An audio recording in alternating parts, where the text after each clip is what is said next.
Shri N Sreekumar, ഇന്നിപ്പോൾ പുറത്തു വന്നിരിക്കുന്ന അച്ചടക്ക സമിതിയുടെ റിപ്പോർട്ട്, അതിൽ ഒരു നേതാക്കളുടെയും പേര് പറഞ്ഞിട്ടില്ല. അങ്ങനെ പേര് പറയാത്തൊരു റിപ്പോർട്ട് തയ്യാറാക്കാൻ ഇത്ര താമസം എന്തിനാണ്?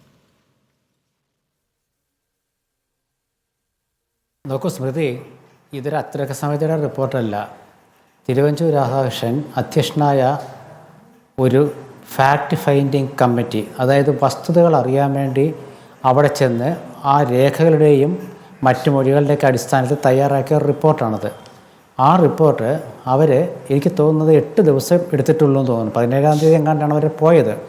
ആ 7-8 ദിവസമേ അവർ എടുത്തിട്ടുള്ളൂ. ആ റിപ്പോർട്ട് അവർ KPCCക്ക് സമർപ്പിച്ചു. അത് എന്താണ് അവിടെ നടന്ന യഥാർത്ഥ സംഭവം, ഞാനത് പറയാൻ ഒന്നുകൂടെ വിശദീകരിക്കാം. ഇതിനു മുമ്പ് ഈ ചർച്ചയിൽ ഞാൻ പങ്കെടുത്തിരുന്നു. അതായത് അവിടുത്തെ പ്രാദേശികമായ ഘടകത്തിന് ചില വീഴ്ചകൾ സംഭവിച്ചിട്ടുണ്ട് എന്ന് ഞാൻ അന്ന് പറഞ്ഞിരുന്നു. അത് പിന്നീട് KPCC പ്രസിഡൻറ്റും അത് ശരിവെച്ചിട്ടുണ്ട്. അതായത് അവിടെ യഥാസമയത്ത് പ്രാദേശികമായ നേതാക്കൾ കൃത്യമായ വിവരങ്ങൾ KPCCയെ ധരിപ്പിക്കാത്തതിൻ്റെ ബുദ്ധിമുട്ട് കോൺഗ്രസ് അനുഭവിച്ചു. അത് നന്നായിട്ട് അനുഭവിക്കുകയും ചെയ്തു.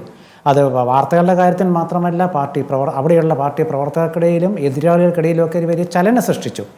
അപ്പോൾ അതിൻ്റെ അടിസ്ഥാനത്തിലാണ് എന്താണ് അവിടെ സംഭവിച്ചത്. എന്താണ് സംഭവിച്ചത് വെച്ചാൽ 2 പേര് മരിച്ചതറിഞ്ഞില്ലേ എന്നൊരു തിരിച്ചൊരു ചോദ്യം ചോദിക്കരുത്. ആ 2 പേരുടെ മരണം, ഒരച്ഛൻ്റെയും മകൻ്റെയും മരണം, അതൊരു കോൺഗ്രസ് കുടുംബത്തിലെ മരണം, നിസ്സാരമല്ല. അതുകൊണ്ട് കൃത്യമായിട്ടിത് അന്വേഷിച്ച് ആ കുടുംബത്തിന് നീതി കൊടുക്കുക. ഒന്ന്. രണ്ടാമത്തെ കാര്യം, ഇതിൽ വീഴ്ച വരുത്തിയിട്ടുണ്ടെങ്കിൽ അവർക്കെതിരെ നടപടിക്ക് ശുപാർശ ചെയ്യുക. ഈ 2 കാര്യങ്ങളാണ് മനസ്സിലുണ്ടായിരുന്നത്. അവരവിടെ പോയി. അപ്പോൾ അത് പോകുമ്പോൾ തന്നെ ഇവരവിടെ ചെന്നാൽ എങ്ങനെയായിരിക്കും പ്രതികരണം എന്നൊക്കെ ചർച്ച വന്നു. പക്ഷേ അവരവിടെ ചെന്നു. ആ കമ്മിറ്റി, തിരുവഞ്ചൂരിൻ്റെ നേതൃത്വത്തിലുള്ള കോൺഗ്രസ് നേതാക്കളെ ആ കുടുംബം സ്വീകരിച്ച് അവരുടെ സങ്കടങ്ങളെല്ലാം അവരോട് പറഞ്ഞു. ആ കുടുംബത്തിൻ്റെ പ്രതിനിധികൾ എന്നിട്ട് മാധ്യമങ്ങളോടും അവരുടെ വിവരങ്ങൾ പറഞ്ഞു. അതുമാത്രമല്ല, ഞങ്ങളെ അച്ഛൻ്റെ വാത്സല്യത്തോടെയാണ് നേതാക്കൾ ഞങ്ങളോട് പെരുമാറിയതെന്നും ഒരു രാഷ്ട്രീയ മുതലെടുപ്പിനും ഞങ്ങൾ നിന്നുകൊടുക്കില്ലെന്നും ആ കുടുംബം പറഞ്ഞു. ആ രേഖകൾ, ആ മൊഴികളുടെ അടിസ്ഥാനത്തിൽ, അവരുടെ അഭിപ്രായങ്ങളുടെ അടിസ്ഥാനത്തിൽ, കയ്യിൽ കിട്ടിയ രേഖകളുടെ അടിസ്ഥാനത്തിൽ അവിടുത്തെ പ്രാദേശിക കോൺഗ്രസ് നേതാക്കളുടെ അഭിപ്രായങ്ങൾ ഇതെല്ലാം ക്രോഡീകരിച്ചുകൊണ്ടുള്ള ഒരു വസ്തുനിഷ്ഠ അന്വേഷണം എന്ന് വെച്ചാൽ എന്താണോ ഫാക്ട് ഫൈൻഡിങ് കമ്മിറ്റി എന്താണോ വസ്തുതകൾ ഉണ്ടായത് അത് അറിഞ്ഞ് KPCCക്ക് റിപ്പോർട്ട് കൊടുത്തു. ഒരാഴ്ച എടുത്തു. 17-ാം തീയതിയാണെന്ന് എൻ്റെ ഓർമ്മ. അങ്ങനെയാണെങ്കിൽ ഇന്ന് 24-25 ആയുള്ളൂ. 8 ദിവസത്തിനുള്ളിൽ ഈ റിപ്പോർട്ടോടെ കൊടുത്തു.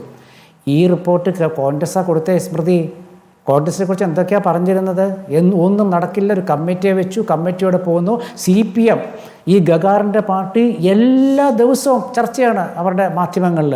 എന്നിട്ട് എന്ത് സംഭവിച്ചു? ആ കുടുംബത്തെ ഇവരെ തെറ്റിദ്ധരിപ്പിക്കാൻ ശ്രമിച്ചു. കുടുംബത്തെ രാഷ്ട്രീയ മുതലെടുപ്പിന് കിട്ടുമോ എന്ന് പോലും ചിലർ നോക്കി. അതൊന്നും നടന്നില്ല. ശ്രീകുമാർ, എന്ത് നീതി നേടിക്കൊടുത്തു എന്നുള്ള ചോദ്യമാണ് അവിടെ നിൽക്കുന്നത്. നമുക്ക് ചർച്ച